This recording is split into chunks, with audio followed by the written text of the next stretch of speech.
How are you, Simphiwe? I am awesome. How are you, Gareth? Good. I can tell. It's the 1st of September. It's Spring Day. Officially a brand new season, a brand new month, and a beautiful morning. There's light on the horizon. Look at that. Can you see light? No, not yet. But Well, in the east, there is a light. mm-hmm. Sun's starting to show itself nice and early, which means before you know it, it's going to be up before we are in the mornings, which is awesome. I can't wait. I'm excited. I'm like, let's show some skin, know. Let's have some cocktails, mimosas, margaritas. Oh, it's going to be lavish. There always has to be booze involved, though, right? There has to be. Of course. It just lightens things up. People are uptight, and sometimes you just need them to just relax, forget about life, forget about your stresses, and just enjoy this moment. That's all I'm encouraging. I'm with you. So don't let the stupid shit get you down today. Don't let traffic upset you, or somebody who's rude to you at work, or something that you didn't want to do crosses your path and you have to end up doing it.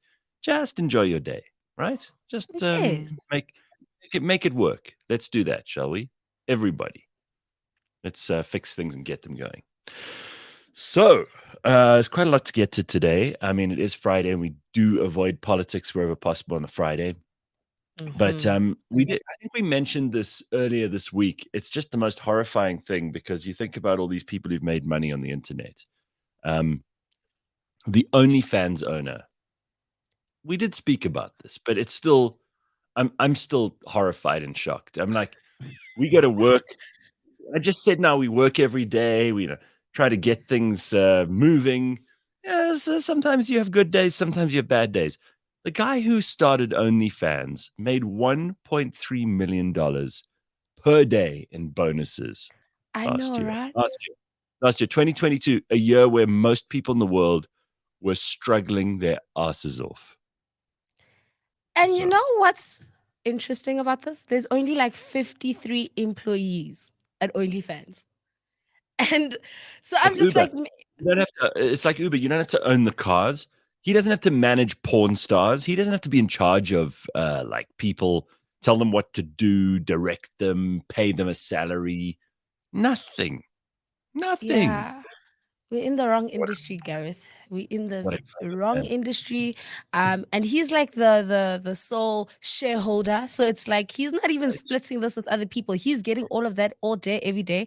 And I'm just like, maybe it's time for me to also just, invest in the, the sex industry, the online industry.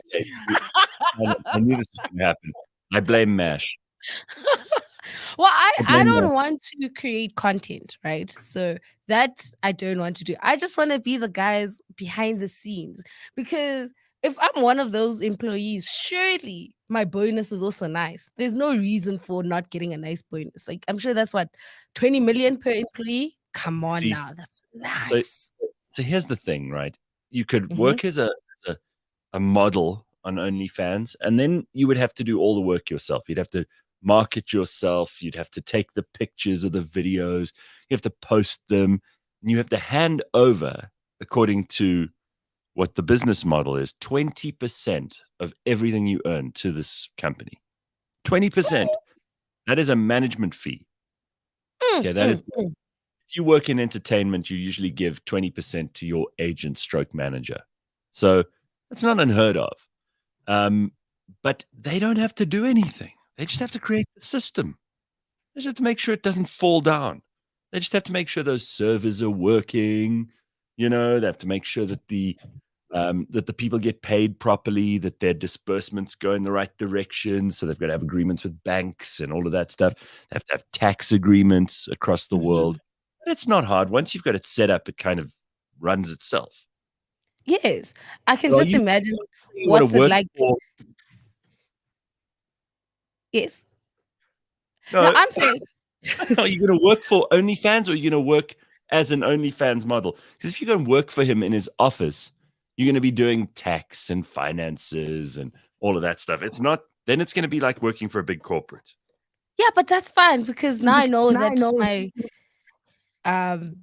I can make money. Like the thing is the business is making money and they're making in the billions. So the day I get my bonus or the day, it's time for a salary increase, it's not just gonna be like 2%. It's gonna be like a grade 5, 6%.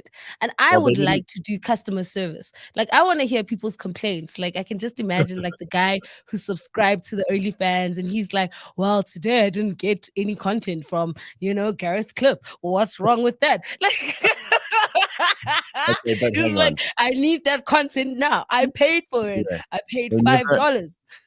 they never said, they never said in that article, they never said that the people who work there got bonuses. They said the owner got a bonus. Yeah, but I'm just assuming if it's a proper corporate, he does have execs. He's doing something right. I'm sure he's not that Yeah, stingy. And but that they're not. wasn't dividends. No, but they're not going to get $1.3 million a day in bonuses. Yeah, but I'm sure like maybe 20,000 a day. I can Let take me tell that. you. Okay, so if you were in charge, like let me say in the wild weird world, like this is something JJ Tabane asked me yesterday. Mhm. It's like if you were president, suddenly something happened. So now if you were the CEO, you were the owner, you were the founder of OnlyFans, I would be very worried because of course he's making good money now and it's enormous money and it's just like it's more than you'd ever need to live, right? Mhm. Ever. So it doesn't matter if it all falls down in like a year's time. It really doesn't Mhm. matter. But I do think that it's unsustainable going forward. And I've said before, and Ryan's mentioned this in the comments, producer Ryan, it is going to go full circle. At the end of the day, everyone is going to be naked on the internet, and you will be able to get that stuff for free because it's not going to be a thing anymore. Now is the only time this guy has Mhm. to capitalize. How do you sustain this business? Every business owner, leader, founder in the world has to look long term into the future and go, okay, so what am I going to be doing in 5 years to make sure this business is still growing? And in his case, I don't know if it's going to keep growing. Well, I think it will. I think it will. He doesn't have any, well, besides Pornhub, he doesn't really have any other competitors. And six is six. And the nice thing is that it's the people that are creating the content that will be either the reason why he like succeeds crazy or it goes down. Because if I'm the one going up there and all you see is just like, a random video that's lazy and it doesn't have much work, people are going to complain and then they're going to find other ways to get that content. But as long as the content is good, it incentivizes people to keep on joining. And if you're paying $5 a month to see Gareth, come on now. Do you really think you're going to leave that to see who? Ryan? No, but Hmm. here's the problem, right? Is that it's not just Pornhub. I mean, porn on the internet is everywhere. There are a billion sites that do porn, and that's not really your competition because what he's doing is he's creating a place where people can charge other people essentially to see them do stuff. It doesn't have to be nude. The idea in the beginning wasn't porn. The idea in the beginning, obviously, humans turned it in. Clever Mm. people. If he really thought that this was porn from the beginning, then he is a proper genius, and he deserves every cent he's getting. But I think in the beginning, his idea was that this was a place where you could connect with content creators of whatever kind. The fact that they're now majority just showing their bodies is obviously a very normal human way of dealing with stuff. First place that any innovation happens, right? But Mhm. in the beginning, I think the idea was if you were a juggler or a sculptor or a painter or a writer or whatever, this site was a place where you could charge people to see exclusive stuff that you weren't prepared to give away for free. And it was available on a free market basis on the internet, which is a brilliant, brilliant idea. Mhm. Um, now we think of it as being just porn, but ultimately it's turned into porn. So what's your growth strategy? Because if you don't have a growth strategy and you're just going to live off the money that's coming in already, then you should just be a shareholder and you should hand over the business to someone who can grow it. The whole point is to keep things growing, create more opportunity, create more cash flow, and obviously let that become a much bigger, more effective business that can do much more. I don't see how that happens, because once all the people who are prepared to show off their bodies have already signed up, and all the people who want to see them have already signed up to see them, and look, I'm sure those numbers are still growing. I don't think it's already hit like peak. It'll probably keep growing for another, I'd say maximum 2 to 4 years. And then after that, it's going to go like this. So what do you do strategically to keep it going? That's tough. And those kind of questions are not fun ones to deal with, because there isn't an answer. It isn't like someone you can go to and say, listen, I'm really, you could get consultants in, but they'll charge you like a wounded buffalo, and they won't necessarily give you the answer that you're looking for. He's the only one who knows this business inside out, which is why he's the only shareholder at the moment.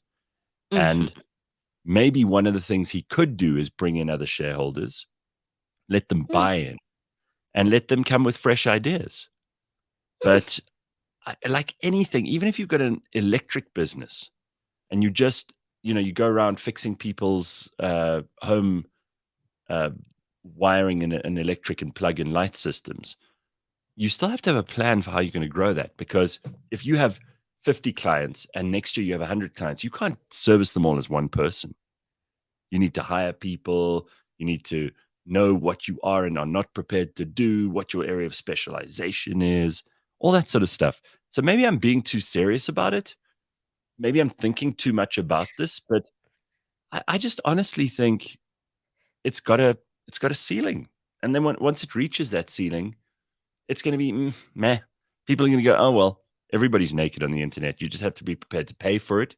Or in the future, when everybody is doing it for less and less and less, because it's no longer a really big commodity, then you'll be getting it for free anyway. So why bother? Right? Yeah, but I think for now, this is a good business that he has. He's going to be rolling with it. And I think that's the beauty of it. It's like seeing this guy just kind of like, it's post-COVID. People are still like shaking. They're like, oh, we haven't really recovered. And he's like making how much a day? 1 million and something. It's like 6 cells. That's the truth of the matter. He's telling us or showing us that people are willing to spend money on seeing explicit content. And also the creators on there are making lots of money. I mean, Black China was one of the top paid OnlyFans accounts there, with like making $20 million. So it's like, oh, I can make money. And like anything in the world, like I think you just need to know why you're here and how long are you going to be here. And as the business people say, then you have to pivot. And once you've done that, you'll figure out if you can, well, here's the amazing thing. up. If he's paying himself a bonus of $1.3 million a day, and that's his 20% that he's getting from all the people who are paying to be on OnlyFans, then he is dispersing $2.4 billion a day, which means there's $2.4 billion a day flowing to content creators. Now that's talk about economy, talk about economy. Like, that is creating jobs that were not available before. These are not things people could charge for before. That is truly brilliant. And that's what people who don't understand basic economics don't ever get, is that the free economy is about things like this. It's not taking the cake that's only this big and cutting it into smaller and smaller pieces so that everybody can get a piece, which is what socialists and those sort of people believe. But in this case, it's taking the cake that's this big and making it that big suddenly. That's amazing. And creating something out of nothing is absolutely astonishing. So I know this guy's going to go down in history as being, the world's greatest innovative pornographer, but he's not actually. I mean, for all we know, and I don't know this dude at all, we don't know anything about his personality, his background, any of that stuff. For all we know, he might be like the cleanest, most decent guy in the world. He might not even like porn. He might think porn is appalling. In fact, if you cast your mind back, there was a time a couple of months ago where they decided they weren't going to do porn on OnlyFans anymore. Remember? Lasted about a week. Obviously, someone got hold of him and said, "What, are you insane?" You remember they were gonna I do. And they're like, oh yeah, they're gonna make it. Oh no, I think that's when he saw that no, the business is going shikakoo. I was like, no, I know what makes me money, guys. I'm sorry, I was just kidding. April Fools lasted longer than a day. Yeah. Guys, we're gonna clean this site up. This is the stuff I don't want anything to do with anymore. Then they showed him the balance sheet, and he's like, nope. So, Black China, how are you doing? Right, exactly. I wonder who the biggest earners are on OnlyFans, because they don't publish any of that information. Yeah, not really. Wait, no. Okay, so wait, wait, how old is this article? Okay, so here's the 15 top earning OnlyFans creators. I knew it wouldn't take you to find it. There is Black China with $20 million. She's at number 1. Okay, so let's go. Let's go at the bottom. Let's see who's at number 10. Jesus, $20 million. What do you think a subscription? What do you think a subscription is to Black China? It's $19 per month. That's her subscription. And Black China is 35. That is 1,052,000 followers, paying subscribers on her. That's how many she's. And then number 2, and she's making $20 million. Holy shit! Guys, we're in the wrong profession, Gareth. You and I are not Sreska life. We just. Well, let's be honest with you. I don't think anyone's going to pay for me to like put up nudes. And if I'm going to put up any other kind of content, you could get it here, right here for free. Like I'm such an idiot. Listen to our show for free, everybody. It's so great. Make sure you like and subscribe, okay? Thank you. Please like and subscribe so YouTube will give me $15 a month or whatever it is. And then at number 2, we have Bella Thorne, and her earnings are $11 million. Let me look up Bella Thorne. She sounds hot. You'd be surprised who's at number 3. Who? Cardi B. No. Yes. Oh, Bella Thorne is an American actress. Huh. Ooh. Is she doing porn on there? No, look at that. Wow. And her subscription is free, Gareth. Oh, then she's probably not doing porn. But maybe she's doing the feed thing.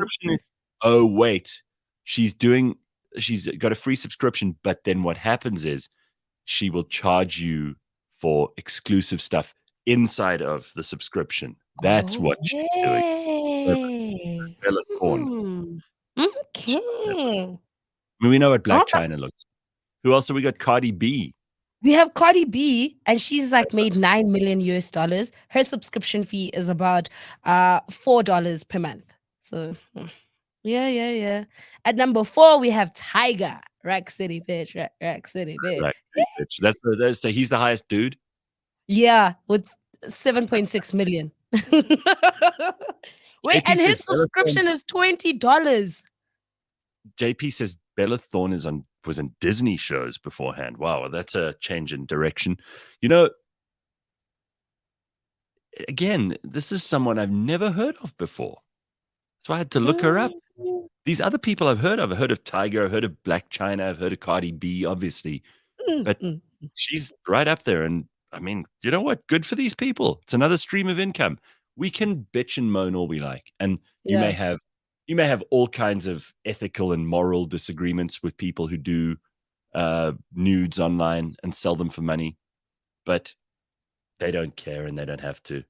And maybe you feel superior. Maybe you feel superior for 5 minutes. You know, you're like, well, I'm better than them because I'm not selling myself.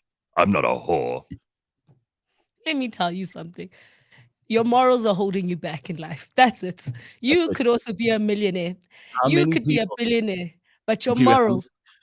How many people in South Africa are hanging around with guys who throw money at them for everything from bottles at clubs to cars to houses to airtime? I mean, we have airtime prostitutes in South Africa.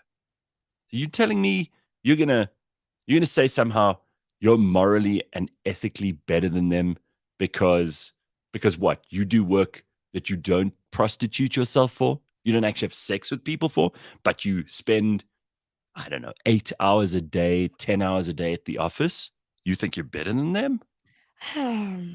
These No, you're these not. people these people Simphiwe is reading these numbers out for on OnlyFans. They probably do 1 or 2 pieces of content a week, whether that's filming themselves getting undressed or whatever the hell they do. And that probably takes them, what, an hour or 2 max for a week, and And they're that's it. earning more than me and you. And we're gonna say Yes. we're superior? Oh, bitch, please. I also say that people do the same thing. You know, as you said, like girls go out to clubs and they have nothing in their purses, they have nothing in the bank accounts. Mhm. Who must Mhm, fit that mhm, bill? mhm, And what are you doing for that bill to be fitted? Come on mhm. now. You're just doing it at a very lower Right. scale. And you just like, I still have my clothes on. Oh, and girls are like, yeah, for me to go out today, you must buy me a Gucci bag. What's that, sis? Mhm.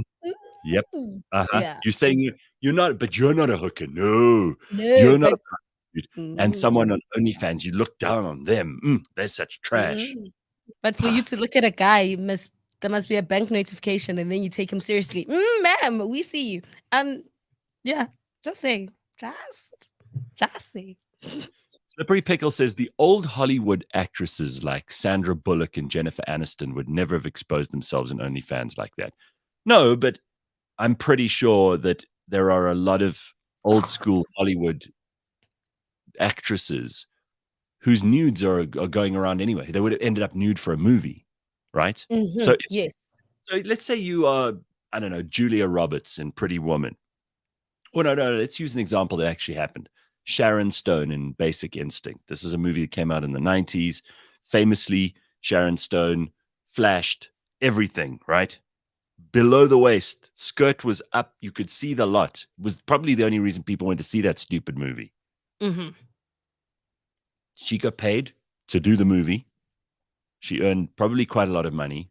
She had a successful career afterwards. Of course, mostly when they write the autobiography, well, not auto, but when they write the biography of Sharon Stone, they'll say this is part of it. She famously flashed her beaver to the whole world, right? That was what they called it in those days. Mm-hmm. Now, how is that, whether she got paid by the Hollywood studio that produced the movie, or whether OnlyFans people are individually giving, $10, $20, whatever it is that they're giving to an actress who would do this today, how's that any different? You could Mm-hmm. almost argue that the OnlyFans model is more honest because the fans who really want to see that stuff are the ones who are paying. It's not just movie-going audiences in general or people who walk in, think they're going to watch a family-friendly movie, and then suddenly Sharon Stone is busy exposing herself. Which one is better? I just think this is the free economy at work. This is whether you are a person who supports the idea of porn or not. First of all, it's like Mm-hmm. guns. You're never going to extinguish porn. It's like religion. If you're very anti-religion, you're never going to destroy religion. You're never going to destroy porn. It's part of what humans have done. There were cavemen drawing naked shit on the wall, titties and dicks on the walls of the cave back in the day. So people have always done this. You're not going to eradicate it. So you can either be morally superior about it or just practical. Might not be Yeah. your thing. I don't think I could ever do it. Mm. But if you are, power you, girl. All I'm You saying is I want in on the business. I don't want to do it. I no, just want in Simphiwe, on the business because I you know you where the money's at now. you've been consistent, if nothing else, about when you smell money, you're like, I'm Let's down for go. this. Let's go. I You have been will make consistent. the perfect like heist, partner. Cause I'm like, I'm with it. I'm with it. I'm from the East Rand. I know how to look out for things. I know how to keep my mouth shut. I know how to get the job done. And that's all I want. I just want the money at the end of the day. And I just see and I look and I have, oh, okay, this is where it's at. Maybe that's where I should be. I don't necessarily want to be the one like, that's producing the content, but I'm sure I customer hear you. service needs someone. That's all I'm You saying. you wanna work at a place where you earn lots of money. That's what you're saying to me. So you're telling me that Yes. if I paid you enough money, you'd be happy and stop moaning. Yes. All right. Yes, Gareth. Listen, we don't have real problems because shame. Yesterday while we were doing the show, a fire broke out in Joburg in the CBD in this one building.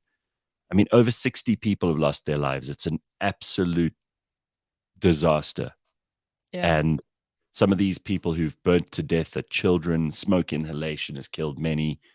It's just an absolutely catastrophic situation. And we didn't even know about it while we were doing the show. Found out about it afterwards when, of all people, Mum Jane came in. I say of all people because she's been paying attention to news that clearly we haven't. And she came in and said to me, like, have you seen what's going on in the CBD? And I said to her, no. And then she told me about it. And I started looking at what was going on the internet. And it's tragic what's happened there. Even the president, who we don't see very often, even he went to the CBD. But imagine, I mean, we often say on the show, like, what would you take out of your house if it was burning down? But imagine you couldn't make it out.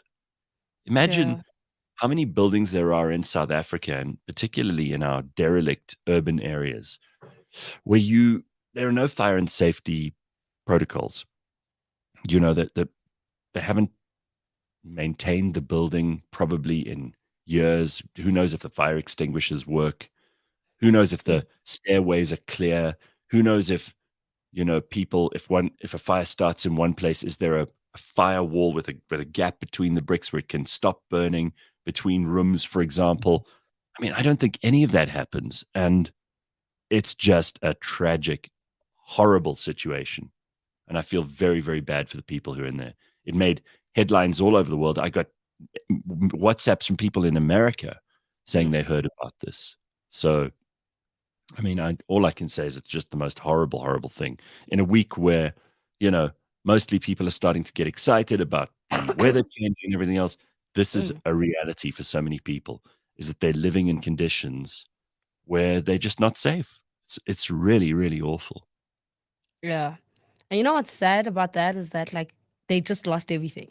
The ones that do survive have literally they've lost their home, their loved ones, and now Everything. they have to start afresh. Like, in this economy, in this time, it's like, like, okay. And it makes you, like, just be grateful. So if you are, safe and you with loved ones, give them a hug, a kiss, because it's moments like this you realize that in an instant you can lose everything. Like, we always complain about the cars and money and this and that, and you realize it's not worth it. It's nothing, if you don't have your family and you don't have the people that you love with you. Hardy Dave says the gate was locked. It's this kind of thing. And you heard about those terrible fires in Hawaii, right? Where all those people were burnt to death in their cars. They were roasted in their cars. And again, people are always looking for someone to blame for these things. And obviously there's certain things that the authorities should do. We even spoke about this on the show. Apparently the people who disobeyed the authorities in Hawaii were the ones who survived in Lahaina. They're the ones who ignored the police when the police said, stop here. They went round the barriers and that kind of thing. And those are the ones who survived. The ones who listened were burnt in their cars. Now, that scene in Titanic when all those people, the ship is sinking and all those people are behind the gate and the water level's rising and then no one's opening the gate for them. They're basically locked behind the gate, just waiting to die, to drown. I don't even like to think about what it must have looked like in that building. But imagine people being stuck behind a gate and this happening to them. Oh my God. Oh. One of the worst ways to go out, honestly. It's like you God. see it happening, and all you can do is just wait and Children. wait. The worst. Yeah, and I don't know, but Ryan says that the Niobe mayor was standing behind the president with no words. Well, of course not, because he's like, how did that guy become our mayor in Johannesburg? Of course he's not going to have anything to say. But propaganda's right. Probably, if we've learned anything from COVID, these fires in Hawaii, and so many other things that have happened, you're probably better off not listening to the authorities in many situations. The fire in Lahaina sometimes, was so hot that it melted aluminium rims to the road. Oh my God. Simphiwe, you say sometimes there. When are these times? Because let me backtrack this. If someone tells you what to do, they must be coming from a position of higher intelligence or experience or understanding. And what time are these people, any of those three? Ben, all I'll say is there are times where you should listen and follow the rules. And there are times that you shouldn't. That's what I believe in. Like, I believe in rules are meant to be broken. That's it. And sometimes when you can see the danger is here, why am I still walking straight? No, the lion's going to get me. Let me just... Yeah, but that's just your own common sense. Let's not attribute that to anything government or authority related. That's comply all the time. No, it's not about compliance. It's like, do what you think is going to help because it's common sense. And a lot of the time, compliance actually just leads you down to the wrong path. I mean, I don't mean to sound feral first thing in the morning here, but that is... Oh, you're right. As Gareth said, just read the tea leaves from around the last few years. It'll be okay. Trusting the experts is not always the best advice. Mm-hmm. We've seen that. Sometimes the experts don't know what they're doing. Exactly. And you should know. Studies have shown that trusting the experts.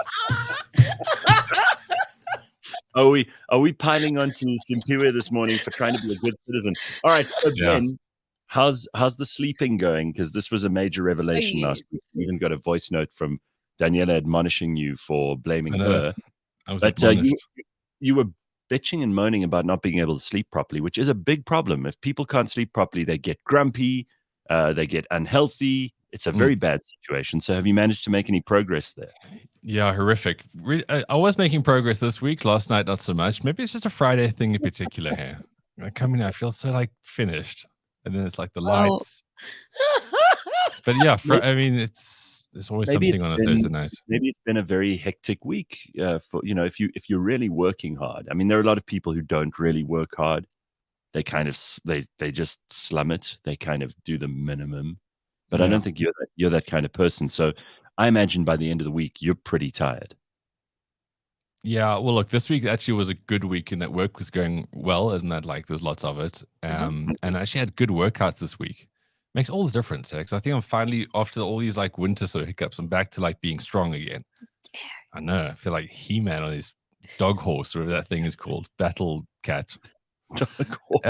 Yeah, it's great. And then you get to bed, and because you've done so much a day, you just sleep so well. You wake up in the morning, you feel great, and you're just a good person to society again. But yeah, last night not so much. So what are you doing differently? Full-time eye patch, eye mask thing. All time. I've now become one with this thing. I'm totally okay with it. I don't know if it's good for my skin. Yeah, see, full eye mask. As you can see, Mouse also works really hard. She works really hard. We actually got this picture from Daniela. She sent it to me. So there we are. There's the cat. There's Ben. There's the eye mask. It's camo, so we can't even see you. You kind of blend into. That's how serious I am about this. Ben passed out. Mouse has the best life here. Were you asleep during the filming of this piece of footage? Clearly. You didn't even know. You were doing what content creators do, which is set up the camera, go back to bed, take the picture, and then whew. No, that's the framing of that photo is really good. That's clearly Daniela's steady hand. Okay. So, have you ever thought about going to one of these sleep therapists? Because there are people who charge money to tell you how to sleep better. Well, it makes sense. You'd go to someone to eat better. You'd go to someone to work out better. You would go to someone if you were loony. Sleep is a massive component of life. So I think a sleep therapist is just as important as any of those things. But I'm not there yet. Well, not there yet. Be sure to not find yourself being ripped off by some fake quack who's going to tell you, well, if you take 3 drops of this homeopathic medicine and you sleep with your head at the bottom of your bed and your feet at the top, then you'll sleep better. Because there are people who actually bullshit their way through it, obviously. Yeah. Scammers everywhere. No, exactly. It'd be a very, very dire case that would take me there. But also with how we are right now, I think in 2023, so many people have done so many things to get to this point. So there's so little guesswork and stuff nowadays. You go onto YouTube, you will find the insights and the expertise that you're looking for from people who have just done it for a long time. It's not like it's 1953 and we still don't know what a toothache is. Like, we know a lot of stuff as humans right now. So you can't actually be naive or ignorant towards most things nowadays. I don't know if people keep saying like CBD drops and that kind of stuff, but I think my diet's good enough. All the other kind of stuff is good enough. I just need more time. Battle Cat and Ben, says Vanessa of that Battle Cat. Battle Cat was the greatest like supporting actor animal in the history of animation / adventure. It way was better than that never-ending story Dog Wolf. So way better than anything. An interesting fact about He-Man is that whole show was developed after the toy line was developed. In other words, the TV show was a marketing instrument for selling those Mattel toys. And what a clever business model that is. That's like way cleverer than Barbie, because Barbie was thought of as a standalone action figure type thing for girls, a doll effectively. But He-Man was, I suppose there were girls who liked it too, but it was mostly for boys. And then what they did is they invented the TV show after they'd come up with the idea of selling merchandise, figures, action figures, outfits, weapons, all that shit for kids to play with.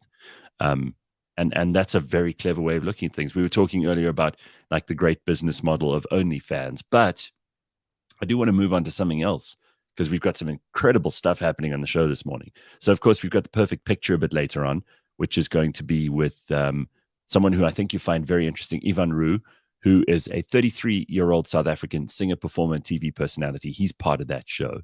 And we're going to find out from him, just like we have from other celebrities who've been on the Perfect Picture show. You're a photography fan as well, Ben. So, someone who, I mean, you're kind of semi-professional. You also do drone footage. You also do, you've done video and photography for a long, long time. And you take some pretty pictures. And I've been enjoying this feature because whenever you have guests on the show, they obviously try hard. But these people have been so excited about the show they've been on. Have you noticed how all of them just speak so wonderfully about this show because they were tested? If the show was like easy and it was like plenty of strengths, no, they've been put in the deep end and it's really come across in these interviews. Yes, good point. I hadn't thought of it that way. It's a very good point. The other thing we've got today is John Smit, the former Springbok captain, will be joining us. That's very cool. Ben actually organized this, because he's friends with all these famous sports people. Well, let's not push. I'm not friends with these people. I don't know. I mean, John Smith's a big deal, and we've got the rugby. I'm friends with you and Simphiwe. That's where it ends. Look at you, sound all modest and stuff. No. It's quite cool though, because we've got a former Springbok captain on. This is the month of the World Cup. It's a nice guest to have. Speaking of sports, shall we get into Beyond the Scoreboard? Let's see what's happening over there. Ben is ready to give us all the highlights of the upcoming weekend and what he thinks we should know about sport this weekend. So here it is, powered by Superbets, Beyond the Scoreboard. Superbets, of course, is where you can do what Simphiwe and I have been doing, which we never did before, and that is place bets on sports events, and you can win some money. We'll tell you how to do it a little bit later on. Go ahead, Ben. All right. So I know we're all anticipating this Rugby World Cup and we're excited about it, but there's nothing happening this week. It's next week, Friday the 8th. Okay. So that's next Friday, France versus New Zealand first game. But we'll get to that big preview next week. What is happening this week, though, has been happening this week already, is cricket. Yeah. The Aussies are here. Yeah. Australians are here. Unfortunately for them, though, they've got to spend the entire weekend in Durban. They're playing they were there on Wednesday playing. They absolutely hammered the Proteas. Biggest win ever against SA. Both teams are quite experimental. So you're not going to see like the real major stars, but I mean, it's good enough. So all three games being played in Durban tonight at 6 o'clock. If you're in Durban, clearly the best thing you can possibly be doing there. So get on down there. And if you catch a six with one hand, 100,000 rand. Not like you go into a pool and see who else catches it. You take one catch, you get 100,000 rand. Serious? Like, how cool is that? There was this. I mean, you tell Simphiwe stuff like this, she will get on a plane. I'm going there. You stand there. It's going to be your hand. You can't have a big catcher's mitt or anything like that. But this is such a cool feature. Obviously, it was popularized locally in the SA20. But like, it's so cool when you watch an OK to six and then you wait for someone in the crowd to try catch it. And there's this drunko who could just stick out a hand. It sticks in there, and then it's the greatest moment of his life. 100,000 rand. Like, that's really, really cool.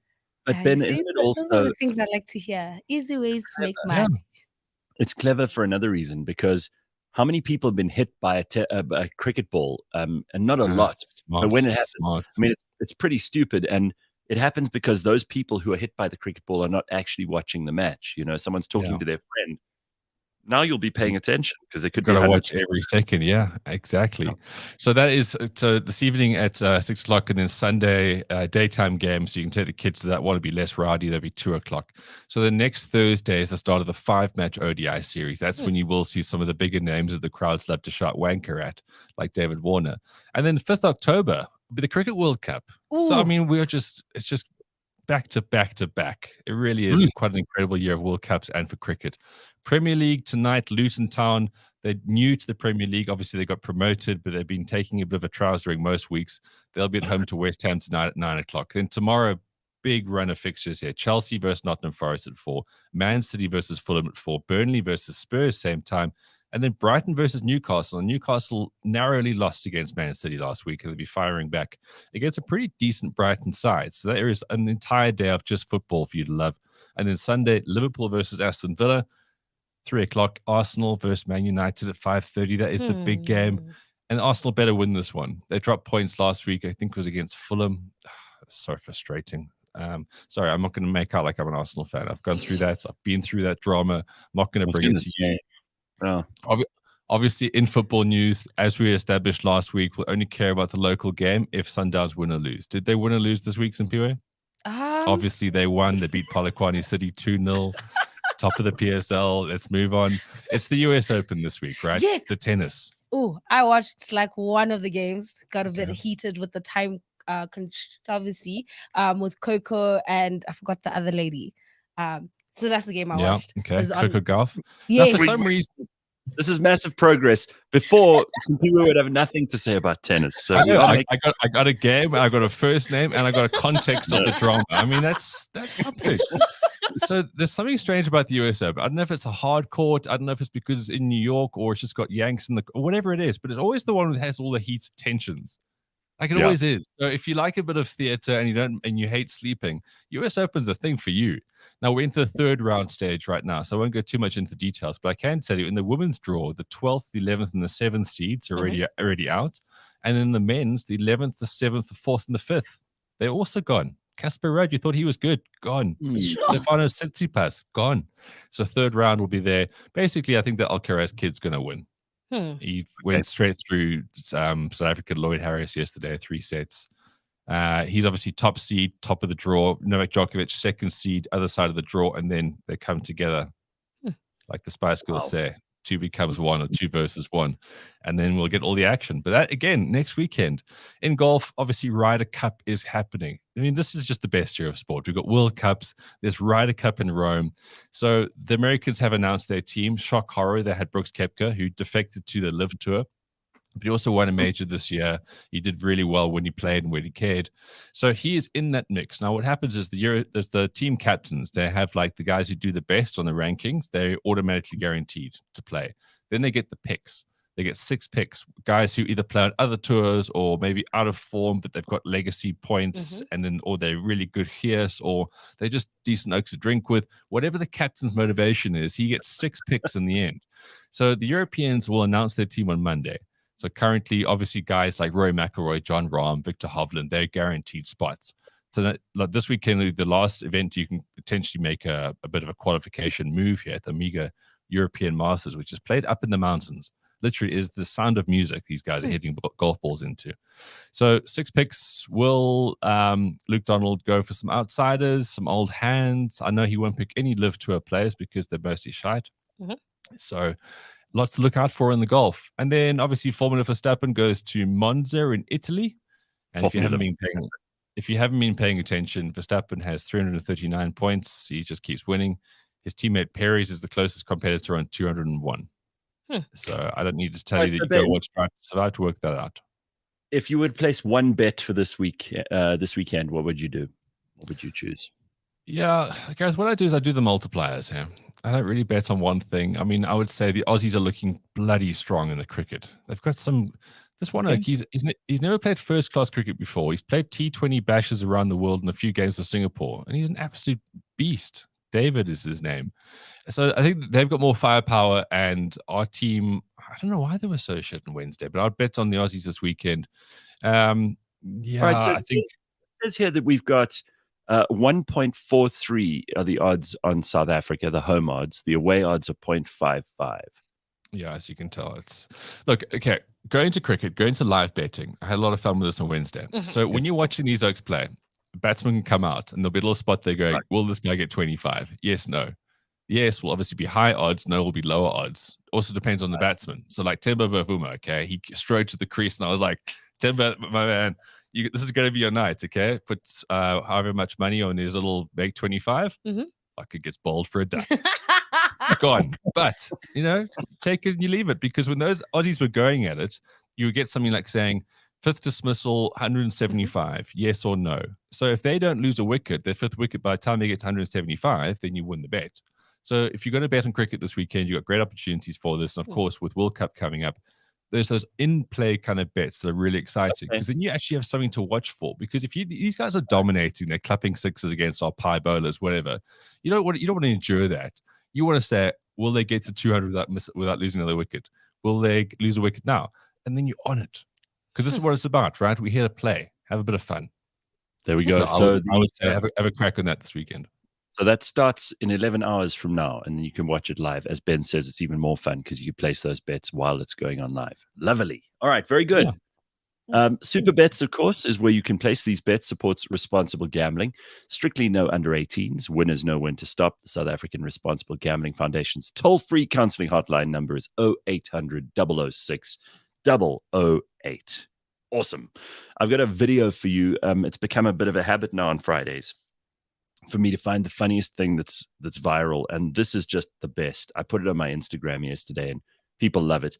Someone clearly messed with Becky Cele's megaphone.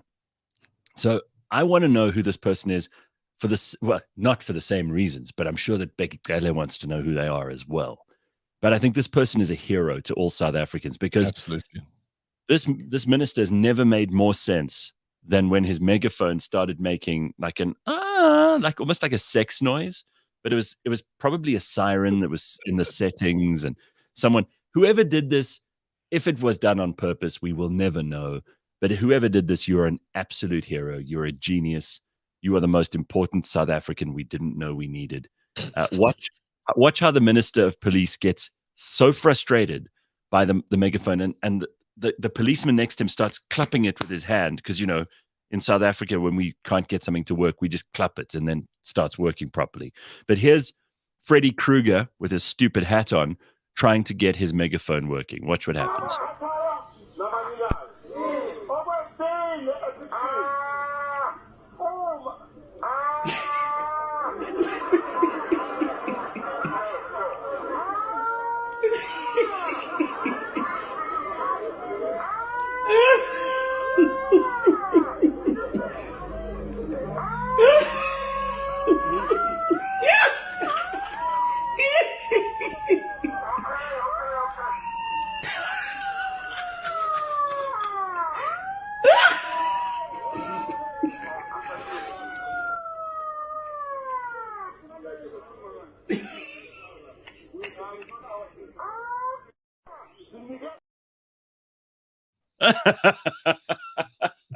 I will never get sick of that. That is awesome. I love it. We need more pranks like this. Honestly. Just to humble them a bit.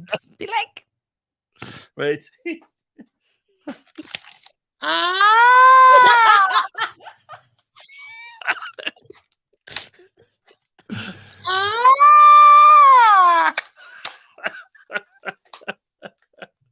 I wish it made that noise. You know that video that people send each other with you open in public. That with that girl going, oh. No, you can just edit that in. You can edit it in. Somebody do it, because it's going to happen, right? Someone's going to do the really viral version where it starts going, oh. I haven't received one of those videos in quite some time now. There was a stage where you'd be so scared to open anything on WhatsApp. No. What's happened to me? It's because of those videos that my phone is always on silent. Always. Because the thing is, like, everyone knows the joke, but you still can't defend yourself. It's like, dude, come on. That's so great. Crap. Hey, listen, Ricky says, Ben, what is your opinion on New Zealand sour grapes, especially Jeff Wilson? Nothing new, Ricky. Obviously nothing new. It's a bit sad. They should be better than this by now. And also, that Scott Barrett guy doesn't get a 0 suspension for that heinous attack on Malcolm Marx. So, these oaks, this is what happens when you live in a village, right? You don't understand there's bigger things in this world. So they are so insular a lot of these times. And, they're always like, they play the victim card. It's always great until they lose. It's not even sour grapes anymore. These guys have made a shitty wine out of all this. Wow. Okay, there we go. See, this is the thing about sport. You'll pick up certain things all the time, right? And these oaks are just little whingers. And they'll go, oh, you Springboks always complain about the ref. Yeah, because they're protecting your sad asses. Carl says, Gareth, you're sometimes very juvenile. It's hilarious. Yes, it's one of the things I like the most about me. Yes. All right, so it looks like John Smit says he's going to be a bit late. But that's okay. We'll wait for him. We'll squeeze him in. He's in Dubai at the moment, so he's gonna. John Smith's one of those very few universally loved. Loved individuals. Like I've met a lot of people in sport, but this is a guy that people obviously respect because of what he did in the field, and he's just such a nice dude. Like, just everyone talks about him so nicely. Yeah. Even New Zealanders, the New Zealanders stop whining for like 10 seconds to go, yeah, John's a good bloke. Us. And they go back to whining again. All right, so some of the things that are in the news this morning, 73 people that is the final death toll in that building fire in Johannesburg, and we're not sure if it's the final number because obviously they're going to discover as they start clearing the rubble and as they start making their way through the building, whether or not there are any others, but that's a devastating, tragic, horrendous event that happened in the CBD, and the authorities still trying to determine what caused the blaze. They consumed a 5-story downtown building that had become dilapidated and had become an informal settlement where electric cables dangled in dark corridors. People were throwing trash from the windows. It was an illustration of the crisis that has resulted in a severe lack of affordable housing. And it's got to be said, because we've always got to look for a fair appropriation of responsibility here, is like people are prepared to live in the most appalling circumstances just to have a place to live. And they don't make it any better themselves by pouring trash out of windows and, hooking up electricity that dangles in the corridors. This is not a great situation across the board. So I think a lot of people very, very upset about this and justifiably so, and looking for someone to blame. It's not just the authorities, because even if, let's say, Cyril and the Nyope mayor were both there all the time, and let's say that they actually patrolled the building 3 days before this fire happened, they wouldn't be able to stop the residents from living the way that they're living. Yeah. So again, I'm certainly not apportioning blame, because I do think that accidents happen, and I think that this is a tragedy, and we need a serious investigation around this. We need to figure out what happened, how the blaze started, and then we should learn from that and implement strategies that can prevent these sorts of deaths from happening again. That's what a government is for. That is what they're for in the city. It's horrible. 75 people apparently. So we said 73 just a moment ago. It's now 75 people already. And so this is just an awful number. All right. And again, another thing that's Congo Chris mentions here, the porous border doesn't help. The tragedy is a damning indictment on the failings of the ANC, correct? And a lot of these people are foreign nationals who are prepared to live in really, really appalling circumstances. So there we go. Yeah. But it also seems to be the season of Joburg CBD. Like, first it was that gas explosion. Now it's this fire. I don't know what's next. And I'm not trying to, jinx anything, but it's just like But it's interesting you say you don't know what's next, because this isn't isolated, right? This isn't just that one bad building everyone talks about. A lot of buildings are like this. So unfortunately, when you say what's next, this could happen again today, again tomorrow, and again next week, because a lot of these buildings are fundamentally defined by what's going on here. Right. Absolutely. And they've got to come up with a better plan for making sure that these places, and then of course the residents have to actually follow that plan. Because there's no point in making rules I mean, you know, I've got an electric certificate for my house, but if I go connecting 17 adapters to a plug and there are 14 different appliances working off that one plug and it then catches fire, whose fault is that? The guy who gave me the electric certificate, the municipality, or me? Yeah. Yeah. So these are things that we've got to figure out. Okay. Here's a story about something which, I mean, we always knew this, but now, you know, there's so much racism in the world that even driverless cars are now racist. Because according to a new study from King's College in London, AI-powered pedestrian detection systems that are used for autonomous driving, they went through 8,000 images in the software and found that the self-driving car systems were 20% better at detecting adults than children. So first of all, they don't like kids, these systems, and they're more than 7.5% better at detecting light-skinned pedestrians over dark-skinned ones. Racists. Ooh, that's interesting. AI is racist. So it was even worse at spotting dark-skinned people in low light and low settings, making the tech even less safe at night for children, and people of color crossing the street could be more dangerous in the near future. There's something. I understand the children part. I really do, because they're small. Even me, sometimes I don't see those little things. But the dark-skinned, that's interesting. But I mean, okay, at night in South Africa, and we know that a lot of people in South Africa cross the highways at night. You don't see those people easily. Many pedestrians get killed on highways in South Africa, crossing a highway, which again is a stupid thing to do. It's a very dangerous thing to do. You can't really judge how fast that car is that's coming barreling down the highway. And if you aren't fast enough, you get taken out. And I do think if it's dark, it makes sense that someone who is slightly darker or more dark than that is going to be less visible, right? So it's not just AI, it's people. But guys, Herman Mashaba taught us the lesson a long time ago. No matter who you are, if you want to do something, you put the high vis vest on. I mean, if we learned nothing from the one guy who was trying to be a decent man, that like wouldn't get out of bed in the morning. It's like, gotta make eggs and put the vest on. Has Herman been hit by a car? No. I asked you that. No, he has exactly. not. When the answer is no, we can feed back to AI. So look, guys, all of us. Ben with the solutions. We all Herman Mashaba. Herman, you know what? I know Herman made a lot of money out of hair products. Okay, a lot. I reckon his next thing is high vis vests. Well, tag on the merch line. See, Ben, what I like about you is you don't dwell on the problem. You find a solution straight away. You're like Herman. We got to keep moving. We got to keep moving. All right. So those are some of the things in the news this morning.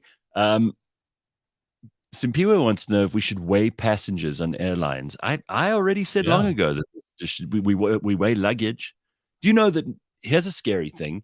I didn't know until this year, and it's a new policy that's been adopted by almost all the airlines.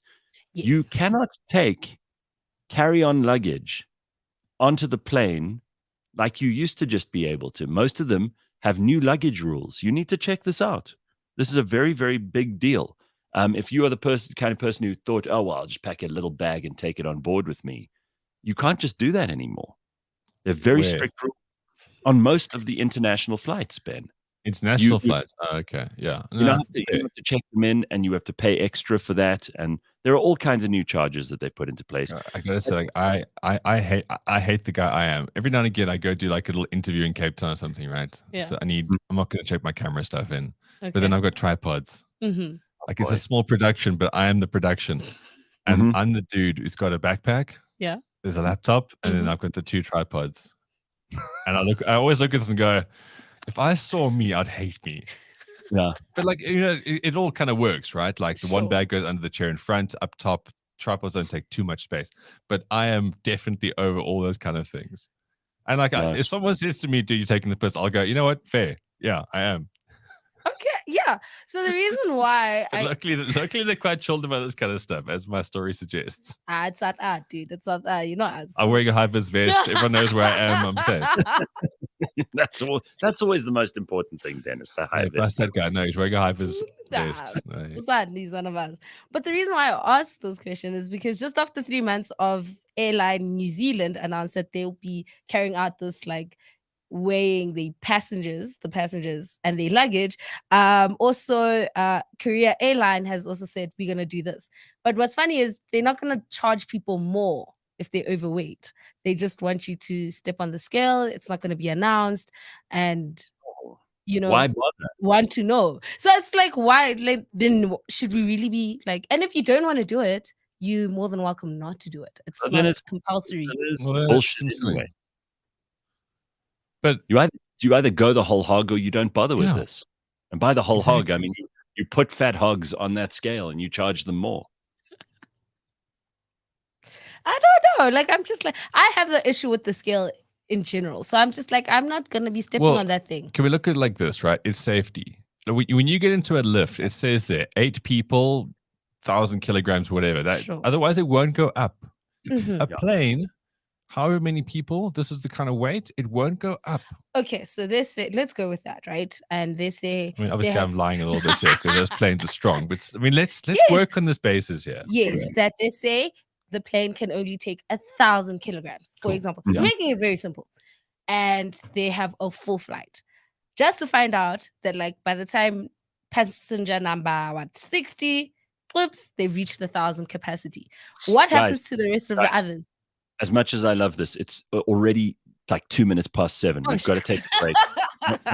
We can always fill in the weighing fat people on airlines discussion before we get to John Smit, because he's going to be a bit late anyway. So stick around for all of that and more. All coming up on cliffcentral.com. I didn't even realize what the time was. You know, when you get into a conversation and you don't even know what is going on around you. This is almost like this kind of situation. All right, we'll be back in just a moment. Don't go anywhere. This week on the Auto Trader podcast, there is a new brand that it's worth the most. So what let's first define what makes a brand worth the most in terms of like the value of a car company.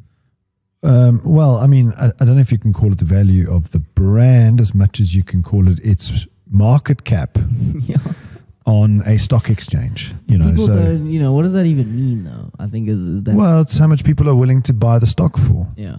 This.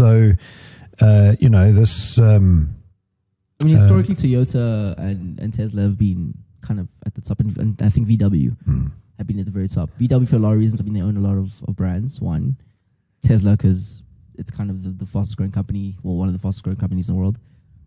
And then So where do these guys come in? Who are they first and foremost? Catch us every Monday at 9 a.m. on YouTube and on autotrader.co.za.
Every time you listen to that 80s show, Tom Cruise lives another 10 years.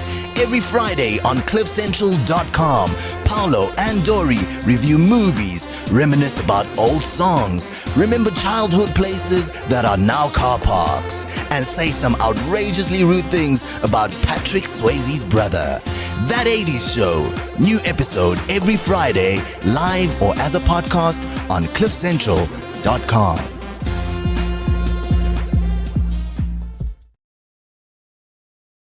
All right, we are live on a Friday morning. There's so much going on, and we got John Smit joining us in the next couple of minutes, the former Springbok captain who's in Dubai at the moment. And we'll also be talking to Ivan Roux a little bit later on, who is a South African singer and celebrity. He's also on that show, The Perfect Picture, which we've been doing for a couple of weeks now, trying to find out how we can all take better pictures and what the show is all about, which is challenges for people to be better photographers and use the equipment that they have properly. Simphiwe and Ben and I were getting into an argument about weighing people on airlines, which is as old as time. Are you all right there, Ben? Yeah, all good. Change of season. Today's spring. Actually, before we get to John Smit and you have to leave at 10:30 or whatever, Ben. So I just wanted to throw this in there because it was on your agenda for the morning. The TV show Gigolos. I've never seen this show. Have you seen this show? Guys, nobody was. I know nobody the was term ready for this. Gigolo. Nobody was ready for this. What happens? What is it? So Showmax is actually really good. Let me just give a free little plug there for Showmax. They've got some good shows because I was watching Sopranos. Okay, they had the whole thing, and for some strange reason, I'm not entirely sure why, but we kind of got started watching the show called Gigolos because I always thought the word was so funny. Gigolo. It sounds like so 60s and inoffensive. Yeah. I started watching the show, right? And it's like these people who look a little bit manky. The production's not so great. I mean, this is quite an old show, right? I think it started in 2011. So this guy's talking about this school teacher and how she feels a bit lonely and she comes to Vegas and she wants to party with this guy. And this guy's talking and all this kind of stuff, saying all the right things, flattering her. And then it's like 30 seconds later, it is flat out pumping, full on sex out of nowhere. This woman's telling her how she teaches little small girls. Next thing, her legs are in the air, and this guy is literally giving it to her flat out. That is the entire show. The entire show is just and these guys are manky. Yeah, they're like being in the tan can for too long. You can just see they've had every STD that's ever happened. But these oaks, and they've got like the manager who then phones up and goes, "Oh, there's this big businesswoman in from town. She wants to interview all 5 of you because she wants to take one of you on a date." So they all go there and they're giving each other jibes. And then it's just this one dude is like, my friend's in town and she's looking for someone to spend a night with. And the guy's like, "Okay, cool. My son has to go to this really expensive music camp. So I need a little bit of extra money this week." And then the piano starts playing and goes, "She's quite a bigger girl than you might expect." And the guy's like, part of my job is to make sure that everyone feels loved. And they go into this whole thing. And then the pianist gets to this woman's house and she's a big girl, right? Yeah. He takes her down and it's just, again, it's just like flat out. You never see this kind of stuff. Maybe I just haven't watched enough porn in my life. But the show called Gigolos, it's an HBO thing. It lasted like 6 seasons. 6 seasons. And it is the most out there, flat out, hardcore sex that comes with these dodgy little storylines of how this woman hated her husband and then she got the alimony money and then she gets these guys round, they have a few drinks, and then it's just the show eventually ran out a bit of steam where one of the gigolos was arrested for killing his girlfriend. Oh my I'm God. not making this up. They were talking about reinvigorating gigolos this year sometime. It hasn't happened yet. But it's the most out there show. What a show. I think how many episodes did you get through? 1. And, So that's- and 5 minutes of episode 2. All that stuff you told us all happened in one episode. It is hectic. It is so hectic. And the thing is, you look at this and go, these people aren't real. That woman can't be a school teacher if she's admitting this on national TV. They're all actresses. Even if that's true, it's so hectic. All right, so there we go. Some homework for people Watch who at your own risk. How's this for an intro for John Smit, huh? John didn't come for this. All right, so John's been in many interviews. They haven't introed him like this. Since winning the World Cup in 2019, the Boks have managed a 65% win percentage in tests. Despite this, and Ben gave me those stats, there's no way I would have known that. And the subsequent rise of teams like Ireland and France, they're still seen by many people as favorites ahead of the Rugby World Cup, which starts, of course, next weekend. Joining us now to talk about this and other rugby-related things, we have none other than one of South Africa's favorite people. As Ben said, he really is. He's just one of those people everybody loves. I've never met anyone who said, "Yo, there's some nice people in South Africa, but that John Smit," said no one ever. Here he is, John Smit, the former Springbok captain and our World Cup winning superstar. John, it's so nice to see you. How are you? I'm really good. I mean, listening to that last sort of 5 minutes, I'm sitting in a cab with Razor Robertson. Hey guys, so we just listened in on that little fracas that you just explained. And we've come off radio in Dubai where the first thing they told us is we weren't allowed to talk about sex, religion, or booze. I think you might have sent this entire country into a state of panic with that last 5 minutes. So well done. Well, luckily we have a lot of people who listen to us in Dubai, and obviously the government must not find out, but they often contribute the worst stuff to the show. So, John, I mean, it's great to see you again. I haven't seen you in ages, and I think South Africans are super excited about the World Cup. And we've been here before. The Boks going into a World Cup, they're not the favorites, but then they always seem to be the team to beat. What is it about South Africa that you think makes us impressive in and around the World Cup? I think it's really around every 4 years and the fact that it doesn't happen on a regular basis. And I think South Africans sort of like to be in a corner when it comes to sort of being desperate. So you always find the narrative in any Springbok setup is trying to create this sort of, I guess, the world's against us, life's difficult, and if we don't win, the sun won't come up tomorrow. That's sort of the narrative that gets built out of every sort of coaching staff. And I think it's probably because, I guess, of our history as South Africans, we sort of survive. As you look around the world, there's a Safa around every sort of corner working, doing something, and we survivors. And so it's I guess we're at our worst when we're comfortable. And so when the Springboks are, I guess, as favourites, every coach sort of loses sleep because he wants his team and his environment to feel like they're up against it. So where are we placed now? I think we've got a team that can go back to back, and I think that pressure is changes two things. They would have gone into 2019 hungry as anything, desperate. Now they've got a team that's all done it before and now trying to do it again. And so it's a different type of hunger and a mental preparation. So I'm pretty sure Jacques and Rassie have got their tricks, and they know this team pretty well to be able to get them into a space that makes them, I guess, fight for their lives and bring us some kind of hope back home.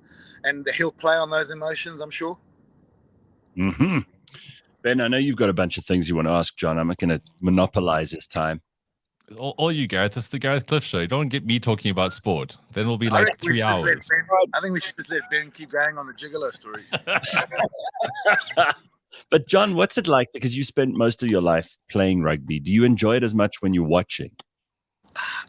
To be quite honest, I find watching and spectating massively nerve-wracking.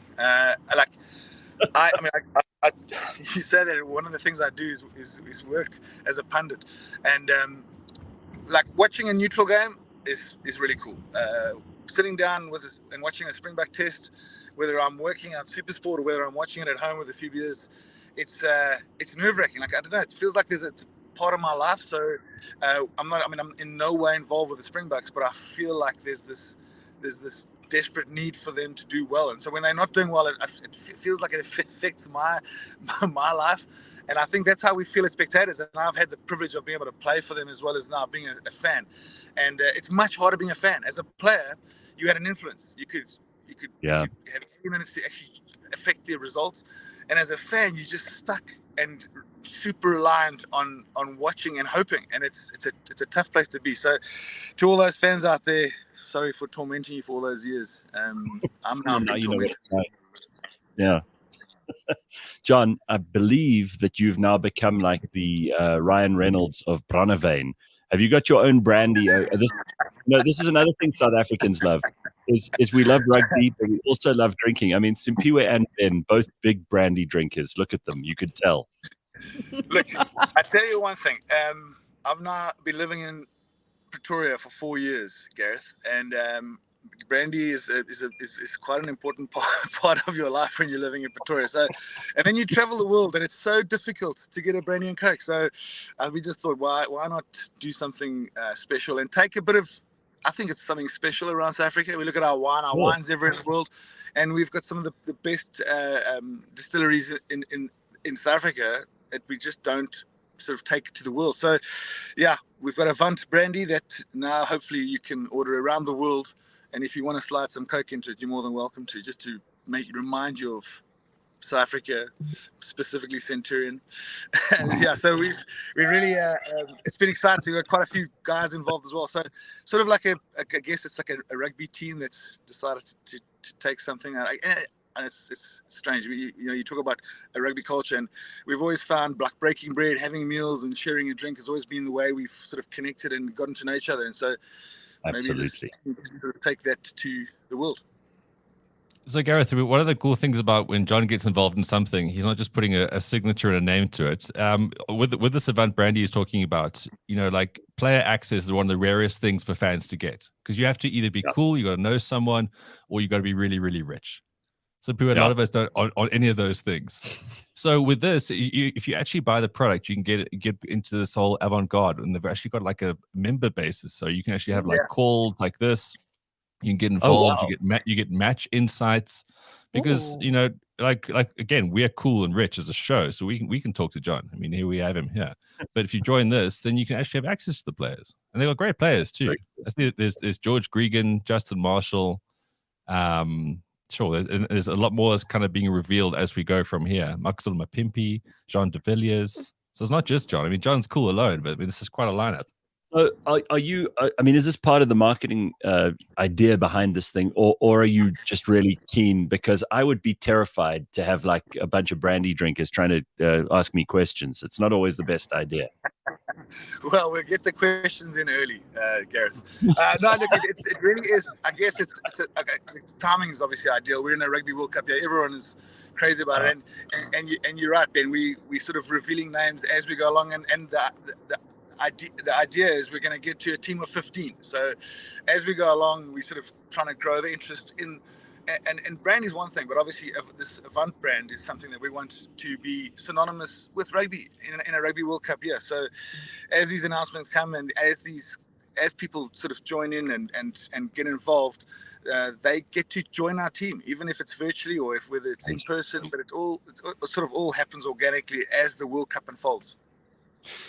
Access. People want access. That's what they want more than anything else. So this is brilliant. Access content is what everyone wants all the time. That's right.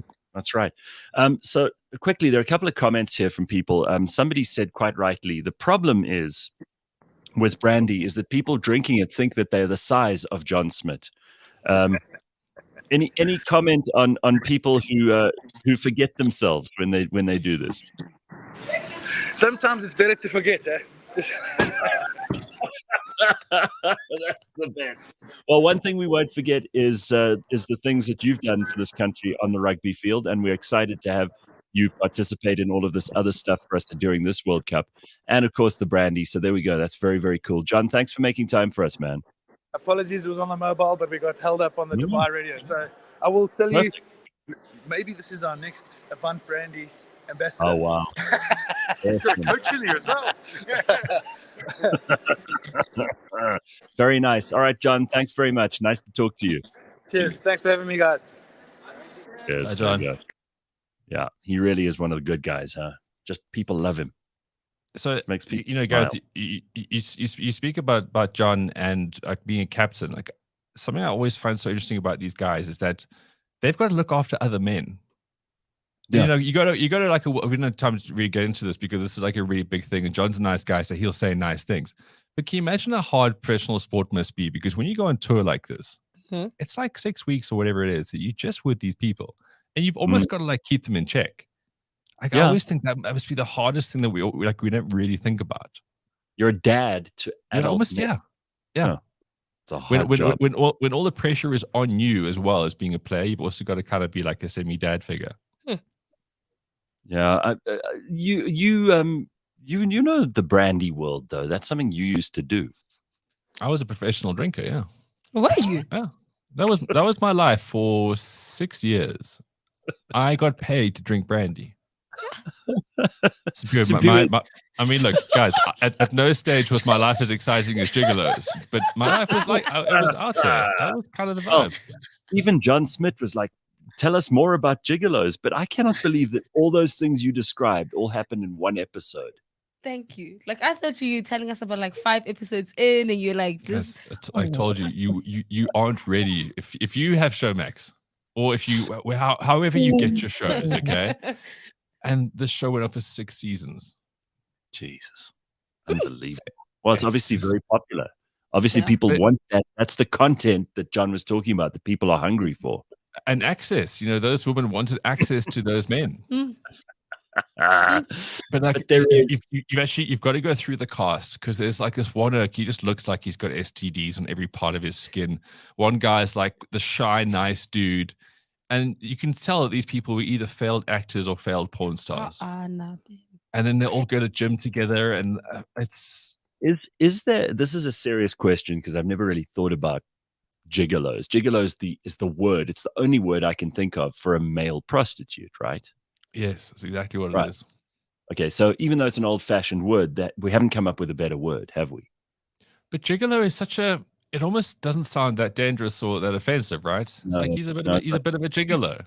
If you call someone a whore or a hooker or a prosy or a slut, that's just, you see, again, we have like a double standard. We've got one word for men and it doesn't sound so bad. We've got all these terrible words for women who do it.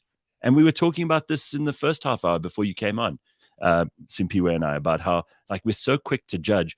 But I do think like there's a different, I almost think people are somehow a little bit nicer, or at least a bit more understanding about female hookers. Like, I don't think guy hookers get any respect at all. They don't. They're kind of seen as laughable.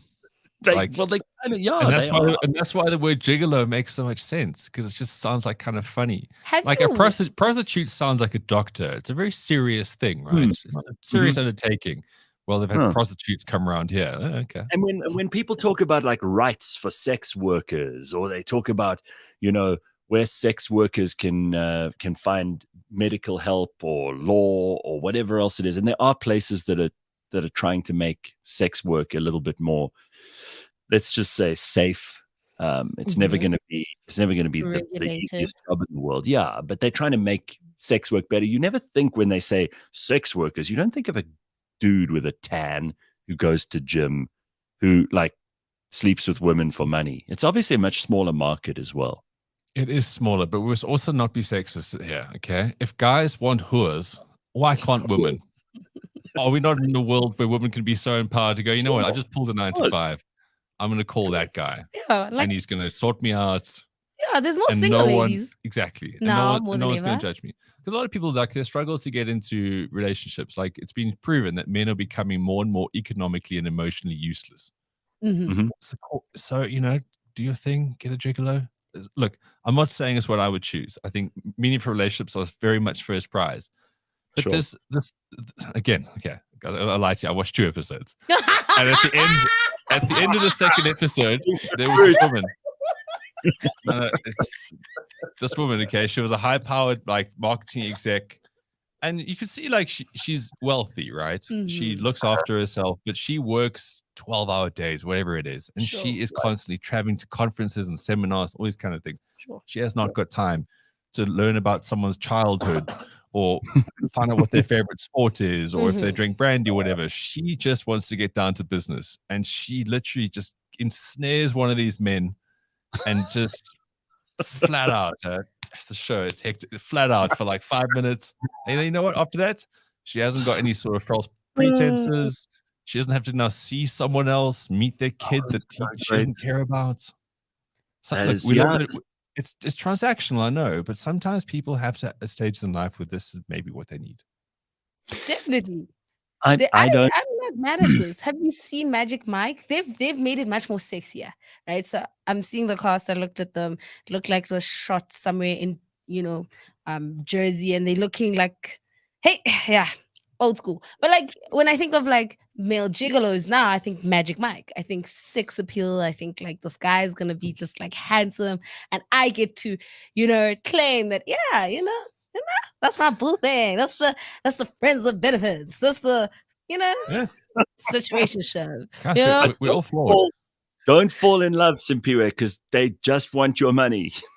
That's the issue. That's what they don't tell you, because you see this hot, attractive guy paying you attention, and you're like, what did I do to deserve this kind of male treatment? Money. And then chigi, before you know it, as he leaves, he's just like, don't forget to, here's the bank account. So, all right, a couple of comments coming in here from the audience. So, MM says, how does one go about finding a gigolo, asking for a friend? Well, I don't know if the three of us will be able to help you on that front. Look, I'm pretty sure you can Google them. I'm pretty sure their SEO is right up there. Just go on a dating site. Optimization, Ben. Or just Carl, dating apps. Carl says, this fucking Ben has watched 100% all 6 seasons. Carl, I have not. Look, I mean, like, I hide nothing on this show. I mean, I'm bringing up fucking hardcore sex gigolo stuff. I hide nothing. I did not watch all of that. I watched 2 episodes. That's so funny. Look, after the funny part, because a lot of the stuff is funny, right? Like, I've just given you the highlights. After that, it gets really sad. Wait, this now sounds like you're going to watch episode 3. You should see how dead these folks are in their eyes. Like Cliff Richard eyes. Yes, their bodies are young, but Cliff Richard eyes, and they have to go and do this shit all the time. And this is how they make money. It's sad. So, Carl, I didn't actually watch that much more. That's hilarious. All right, well, Ben, have a happy Friday. Good to see you, and we will catch up with you in a few more days. Have an excellent weekend. Lots of sports to look forward to. So, guys, next Friday, it's obviously the big World Cup preview. I'll try to be brief, but we're going to go hard on rugby next week. Okay, good. Let's go. Good. Okay. We'll dedicate a whole half hour to it. That sounds like fun. Yeah. All right, thanks. Cheers. All right, so Simphiwe, it's time for what I know you've been a big fan of every week for the last couple of weeks. We've been speaking to people who've been on this awesome show, which is called The Perfect Picture with Canon. And as you may or may not know, it's on Sunday on ETV, 5 p.m. Mm-hmm. They also repeat it. So you can check the schedules for when it's on again. It's also on YouTube. And you can find out all you need to know if you're a big photography fan. Now, we found out about cameras. We found out about taking pictures while a vehicle is moving. We found out how to optimize lighting and composition and shutter speed and all of this stuff that I'd never, ever known before. I mean, I sound like I know what I'm talking about now, but I still don't.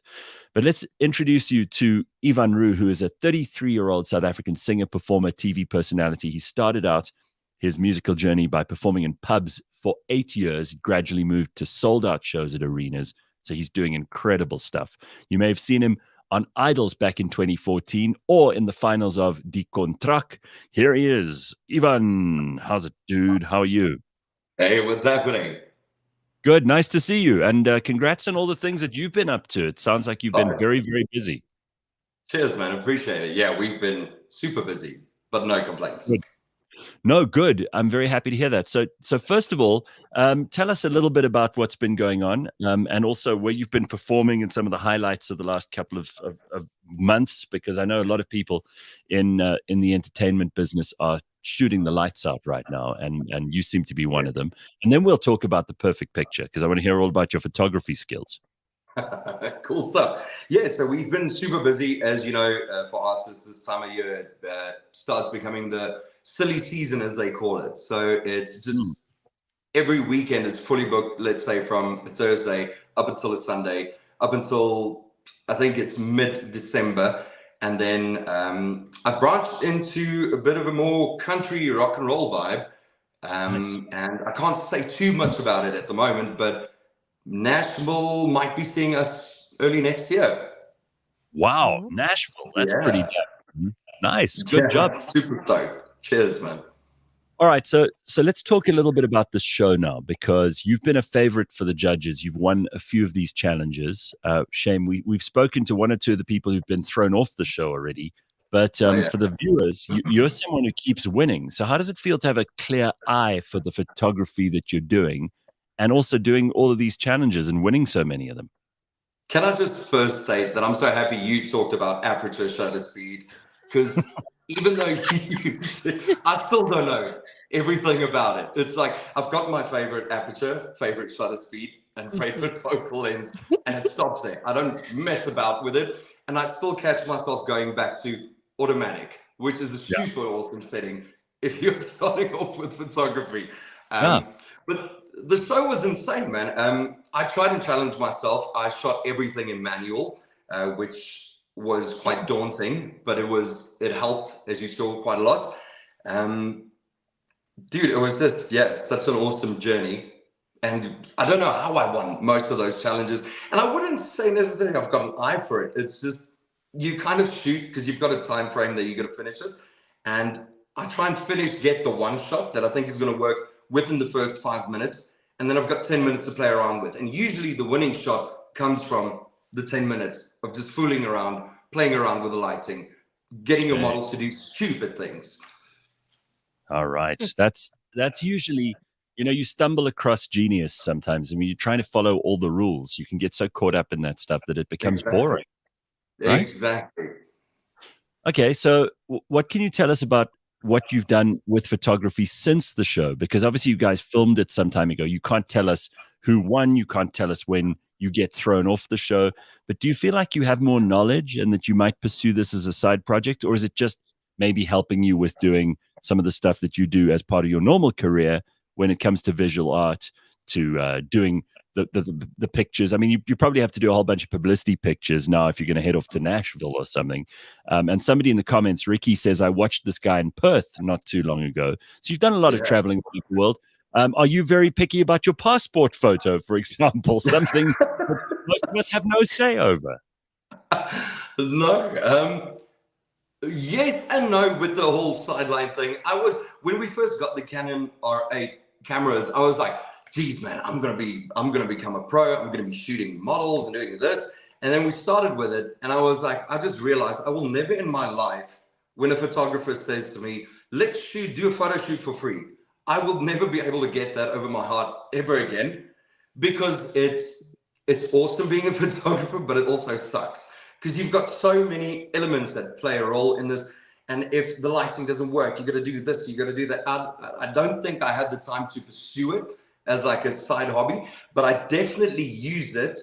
And Canon's probably going to kick my ass for this, but for content creation, which is, I mean, still the Canon R8, it shoots in 4K, 60 frames per second, which is phenomenal. And it's mirrorless, so you can also swap the screen so you can see yourself if you're a vlogger or YouTuber or, in that kind of field, which is fantastic. So I've been using the Canon R8 more for content creation, which is cool. The most powerful thing I think you can use for content creation. Yeah. No, then you are using it, so it doesn't matter.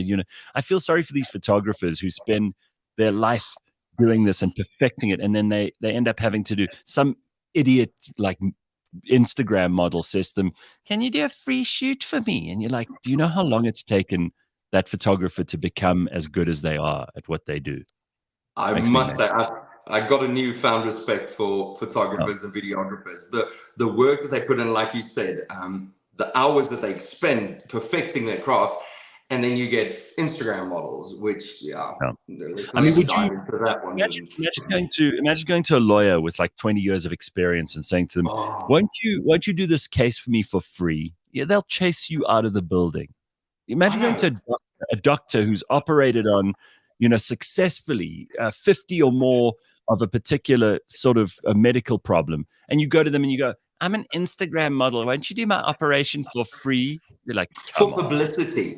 Remember, for publicity. Exposure. No. Great. Dude, I love that. That is the best. Like when we get asked for shows, come show it. Hierdie fees. We have this, the NG fees. Okay.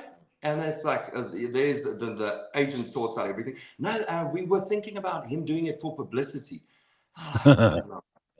Fuck. But yeah. All right, so let's just say we saw you do really well in the last episode because Simphiwe and I have been watching. It's the sports challenge. So tell us what we can expect in the episodes to come without giving away too much. Jeez, man. Well, I saw they started posting about it, but it's nude photography. Right. Simphiwe, this ties to... Since we were talking about gigolos just a second ago, I'd like to know what's the best way to take a nude. Go into a forest. Okay. The forest, you can't go wrong. Okay, so here it is. Trees, waterfalls, etc. The best thing. Have naked people in a forest or with water. It works. Always. Okay, so Slippery Pickle says, highlight the do's and don'ts of porn cinematography. When to use a concave or convex lens, just to tie the end of the show to the beginning. But I mean, is it awkward and uncomfortable to do, not as the model, because I don't think any of us have done that, but to be the photographer for this stuff? Because we often think, well, they're just so calm and they do this all the time. But if, nudes, I mean, for example, in art classes, people often have to learn to sketch nudes. The human form is one of people's favorite things to sketch because there's such variety, there's life, there's depth, there's a whole lot of stuff going on there. But with nude photography, is it awkward and uncomfortable, or do you just get over it? Dude, it was so awkward. Like when my model dropped the robe, I was like, shit. It's like, do you look or don't you look? It's like, you remember those old school movies when they used to come on TV, you sit with your parents, and there's a sexy, you don't know what it's just like, it's very similar to that, but I must say, my model was phenomenal. My model was phenomenal. She made me feel comfortable, and then we got down, not down and dirty, but... Oh, watch out. I got down and dirty, I must say. I got down and dirty. Yeah. All right. Not in that way. Okay. Well, I'm not going to even let you explain it. I'll let people figure it out for themselves. All right. So you can check out The Perfect Picture every Sunday on ETV at 5 p.m. They're also on YouTube for more from Ivan. And you can also follow him. We've put up all his handles here. Here we go. You can find him on the Instagram, on the YouTube, on the Twitter, the X, they call it now, right? Mm-hmm. X and everywhere else. Listen, dude, good luck for the rest of this show, and good luck for what is going to be a very busy, silly season in entertainment for the next couple of months. And do keep us updated about your trip to Nashville when that happens. Will do. Thank you guys so much. Thanks for an awesome show. You guys are epic. Nice to see you, dude. Thank you. Cheers. There's Ivan Roux. Okay, so we've spoken to how many people now? It must be about 5 or 6. We started with Lasizwe, and there've been about 4 or 5 in between, and now Ivan. So this is good. This is a good show. There's some interesting people on here. Yeah, and every week I just get more and more jealous. I'm like, pick me. They should have put me in. Like every week. I mean, so Simphiwe, we've got those cameras in the studio, and I think you should start filming some stuff. I'm not saying you should be doing nudes around our pool. Oh, darn it, Gareth. What do you mean? What do you mean? Maybe this all links to the beginning of the show. I mean, we did start the show talking about this tremendously successful man who's made $1.3 million a day in 2022 by starting OnlyFans. So who knows? Maybe this is the way to make money. Yeah. I think, I think this is probably not what a lot of sponsors want to hear, but maybe that's where you're going to get the most exposure. And by the way, exposure is one of the settings on the camera, isn't it? Yes. Yeah, you see. So like people can use the Canon cameras to either take pictures or, take videos. And that's the beauty. I think that's what I like about Canon. They're really good at photography and videography, whereas other brands, they only specialize in one of the two. So you'll get this camera just for photography or this camera specifically for videography. Well, you know what's cool about all of this is that thank God we don't have to go to a place where they develop your photos like they used to in the 70s and 80s. If you took You'd have a camera and you'd have film in the camera and you'd have to press the button and then you'd have to take it to a place to expose the film afterwards. And you had to wait, and then it was like red and stuff like. I miss those days. I really do. Like, I'd love to get one of those cams one day, someday. But they're still hella expensive now. Yeah, there's still people who use those, right? Yeah. Mm-hmm. Yeah. Slippery Pickle, who's been all over the comments today, making completely inappropriate remarks, says, "Hey, I do work for free for people sometimes, but never for people who ask for a discount." There we go. Carl says that was the best canon segment yet. The rest have been a bit shit, if we're being honest. Well, that's mean of you, Carl. I think he was great, but I think all the others have been great. And don't tell me you haven't learned anything. I want to see your picture quality, Carl. Let's see how well you take pictures. Famously, Ben has always said that I take absolutely shocking pictures. So I've learned some things out of this. Maybe mine will improve. Who knows? That's all we can ask for. That you get better, Absolutely. Get the focus right, get the framing right. And before you know it, you'll know what shutter speed is and not just say it. For sure. All right, so one last thing, and Simphiwe stumbled across the same research that I told you about a couple of weeks ago, that embracing community, having meaningful relationships is the way that you will live longer. It's the most important factor. It's more important than diet or exercise or not smoking or not drinking or any of those things. If you have enough meaningful, serious, and important relationships in your life, that is what they say over an 80-year study with thousands of people as part of the study. They figured out that longevity is mostly linked to important and meaningful relationships. Isn't that interesting? It is. And when I started reading this, what was even more interesting for me was the fact that the 80-year-olds, they kind of looked back at 50. So at 50, when they were, at the age of 50, they looked at how their relationships were. And if they weren't happy in those relationships, their health kind of deteriorated. And so it was interesting to see that, to be like, so keeping, healthy relationships is not just a me thing. I need to have my friends or my mom or my sister. It's actually, it benefits you in terms of your health. And that was like, okay, cool. That's, so Gareth, since you've just aged recently and closer to 50, just make sure you keep those relationships. So I tried my hand at photography. Here's a picture of me that I took on my birthday on Saturday, which I took. I've implemented all these skills that I've learned from the perfect picture. Do you want to see? This is my birthday picture of myself. Here we go. Oh. Oh my God. It's that orc from Lord of the Rings. I just thought, it's about the closest that I'll get to photorealism in terms of a picture. So great. As long as you don't age like that, Gareth, it's fine. That's a brilliant picture. I don't know. I'm not so sure. I'll try my best, Simphiwe. What can I tell you? All right. There's a photography matters. Let's just take 3 examples here. We mentioned him yesterday in the Burning platform because his name is Burning in Tlemeza. This is a terrible picture. Why?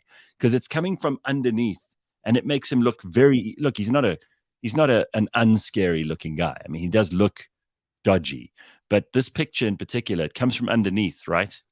Yeah, so we see the double chin, his eyes are looking up, so it gives this thing of he's almost scary and he needs to be revered. But also it's just unflattering in general. He just looks fat. He just looks unhealthy. And you don't ever want that.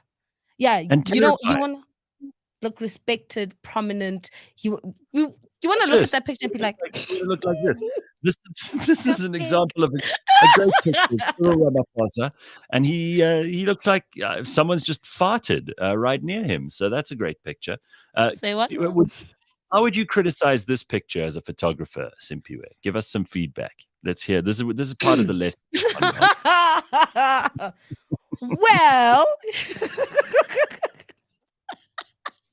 if I had to criticize or critique this picture, I think it doesn't show his best side. Knowing the fact that we've seen Cupcake smile, he looks way better in a smile and not in a frown with his eyes kind of just popping out. And I think that's what we really should takeaway is that we want to show the best sides of everyone. You know, we don't just want to make the memes, especially considering that he's the president of a country. Well, speaking of memes, this is going to be one of the most famous photographs of all time ever. How would you critique this one with Donald J. Trump straight at the camera? Donald. What would you say? Those bloodshot eyes make me think that I am, you know, in The Walking Dead. I think that's something we just need to just work on. Also the orange on the skin, I don't think that's a good appeal at all. I love the hair. I think for the first time he doesn't look like, you know, we don't have the association with Boris Johnson. You know what I mean? So I love the hair. That's great. And he has that fierceness in him that I think everybody should always have in pictures, but it just can just calm down a bit, just relax, you know, his face can just lift up a bit. That's all. That's all I'm saying, you know. At the end of the day, this is Mr. Trump. So we want people to also look at him and take him seriously in these pictures. I think he's going for ultimate seriousness. He looks like I'm not to be messed with. All three of those pictures are politicians, but I don't think they're the best models for photography. I would avoid, if you're taking up photography as a hobby, avoid being a photographer of politicians if you could possibly help it. Let's try to avoid that. All right, let's get hold of Borge, because we've got Auto Trader, which always means that your Friday is getting to an exciting stage. It means that your weekend's about to start, and there's lots to still do. This weekend, we heard about sport from Ben. There are also all kinds of exciting things happening around the country as Spring Day starts today. So, summertime. What are you doing this weekend, by the way? Oh, I am going to be out with mates. There's a braai later on happening tonight. And then on Sunday, hitting farmers and just hanging out with friends. Like, I'm happy. I'm going to be out. I can tell you now, spring is here. The girls are going to be out. What is hitting farmers? What you're going to go around trying to find markets. You're going around trying to find a boer to date. I'm excited for you for a second. I'm like, Simphiwe is going to one of those dances at a hall in some rural town with some farmers doing a picture up. Like, hello Simphiwe, my name is Kobus. Do you want to go on a date? Yeah, Kobus. Let us run. Like your Afrikaans is so good. So yeah. Yeah. Listen, people are saying already that Trump has made millions off that picture in merchandise. He put his face on a mug. The mug shot's now on a mug. He's a genius. I reckon that is pretty clever. You know, he's going to make businessman of an the absolute fortune out of it. Yeah. Listen, very smart. What about politicians' wives? Carl says Musi's wife would make a good model. Hey, hands off Musi, my man, his wife. You're looking for trouble here. We're not going to be party to your attempts at getting involved with some other man's wife, Carl dos Santos. You just stay the hell away from that. Let's get to George. Here he is, Borge, back in the studio. How was the Festival of Motoring, George? It was so cool to do that last Friday. We thoroughly enjoyed it. It was cool seeing around your stand and what you guys were up to. It was absolutely epic. Hello, Simphiwe and Gareth. I think we had the busiest stand on the day, or on the weekend, should I say. Awesome. That's amazing. I really think we did. And we pull it off every year. And, you know, I say that humbly, but the reason is very simple, is because we give away free rides in sports cars. So, you know. Who doesn't want that? Exactly. So, you know, the show is all about experience. Because Auto Trader is a digital marketplace, we get very few opportunities to have the brand interact with humans in the real world. So that's the reason we do it. I mean, a couple of people asked us, ENCA interviewed me and asked, why are you here? Well, you know, what relevance does the brand have to doing a show like this? And it's quite simple. It's really just creating an experience with the brand. Well, I think it's amazing that you do that. And there's so many different things that just seeing what you had there on Friday that you could do there. It's a very cool thing to do. So it's annual, right? It happens once a year. Yes, yes. So we partner with Misa Frankfurt, who are the organizers of the show. Their show is called Festival of Motoring, and it's the biggest consumer show. So our strategy is to partner with the biggest platforms of their kind, whether physical or like Cliff Central, virtual and podcast in the country, and only do one. So because money is limited, Simphiwe. Sure. No, but it's terrific. I really thoroughly enjoyed it. Hey, you haven't said hello to Alice for a long time. Look how big she's got. Oh, hello, Alice. There's Alice, who you haven't. I haven't had her on camera for a long time. She's very camera shy. Say hello, Alice. Hello, Alice. How old is Alice, Gareth? She's a year and a bit now. She doesn't like. She's still a puppy. She's much more. Publicity shy than Carl was. He preferred the cameras to her. All right. So what is that? That's 7-year-old in human terms, right? Yeah. So she's still a little bubba. Oh. All right. What do we got, George? So first up is most expensive world record number plate sold for, guess how much, Simphiwe, in Dubai. In Dubai, most expensive number plate. I don't know. Let's go, because those guys have money, Let's go with like 20 million US dollars, because what's money for them? Well, you might not be far off, because it is 12 million pounds. 12 million pounds sterling. This number plate went for. It's the letter P with the number 7. P7. You're joking. Someone would pay that. I hear about this stuff and I'm like, I've got to get into some business where I could charge someone that for a stupid license. Wow. What was the reason? Well, it's P7 so exciting that you'd be willing to pay millions of dollars for it. This is outrageous, George. It's absolutely outrageous, and it's a supply and demand thing, Gareth. So you have a status symbol if you can get as close to a single letter or single digit plate in Dubai. And that's the reason. And they don't hand them out like candy like they do in South Africa. The government is very stingy with handing out shorter number plates, which creates the status symbol, I guess, for those that are visiting from Monaco. Can we just have the name of that person that purchased it? I'd love to just know who that person is. Just asking for a friend. Right. I don't know, but this thing went for a world record 12 million British pounds. Next one's a little bit more fun, and that is 5 things you probably didn't know about the use of signs, or the how to communicate with people on the road. This is not kind of hand signs, and maybe some of them should be illegal, but signs on the road that people get wrong. And the first one is flashing your lights for a car to give way in front of you. Who have you ever done that or had it done to you? Yeah, when they're pressing you and they're being assholes on the road, and they're like, you're like, no, relax, okay. In fact, just because of that, I'll go even slower. So I've had people flash at me, but I've also flashed at people, especially if you're in the fast lane and you're going at like 80 kilometers an hour. I'm afraid that you are as dangerous in that position as the people who are speeding at 190. You're just as bad. You could cause an enormous amount of trouble for people on the roads. Some people don't know to keep left, pass right, and some people don't know what fast lane and slow lane are. Am I wrong? No, you're absolutely right. I mean, the minimum speed on a motorway is 60 kilometers an hour. So on our highways that you do 120, minimum is 60. So it's just as bad being slow as it is being fast.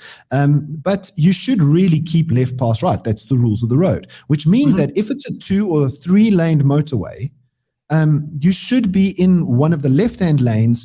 If you're in the right-hand lane, you should be passing somebody. Thank you. Absolutely. Say it again, George, for That's those people. simple. Correct. Keep left, pass right, even on the motorway. That's the rule of the road. You can't just sit in the right-hand lane, Simphiwe, and go slower. Don't do that. It's you, Simphiwe. It's you. So anyway, there are actually rules around the world around flashing headlights. You should be using your headlights to see better at night, first of all. But second of all, some of the laws around the world mention specifically flashing your lights, consecutively, like people try and flash you out the way, to indicate when you come around a corner in an intersection so that people get aware that there's a car on its way. But definitely not flashing to get you out of the way. Here's an interesting one. And that is, when should you or shouldn't you use hazard lights, to all those taxi drivers out there, or BMW drivers that don't use them? Well, here's the problem, is that I think in South Africa, people use hazard lights as, oh, forgive me, I'm about to do something stupid. So it's almost like it's just a please forgive me. I don't know what I'm doing. I know I'm not meant to stop here, but please understand. People don't know what hazards are for. Am I right, George, that you're only meant to use them when you actually need to warn other motorists about the potential danger of something, or if you have pulled over to the side of the road because you've got a flat tire or whatever?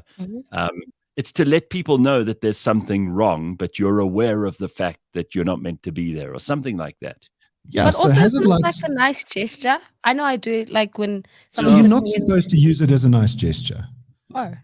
That's not the design of the hazard lights. Although people use it. Thank you. Hazard lights, as to Gareth's point, is to be used, or designed to be used, exactly the way Gareth just described. It's when you're broken down and you are going to obstruct traffic, or you're going to be a hazard to traffic, and there might be an accident. So that's what hazard lights are actually designed for. It's not designed to say thank you when you let somebody through.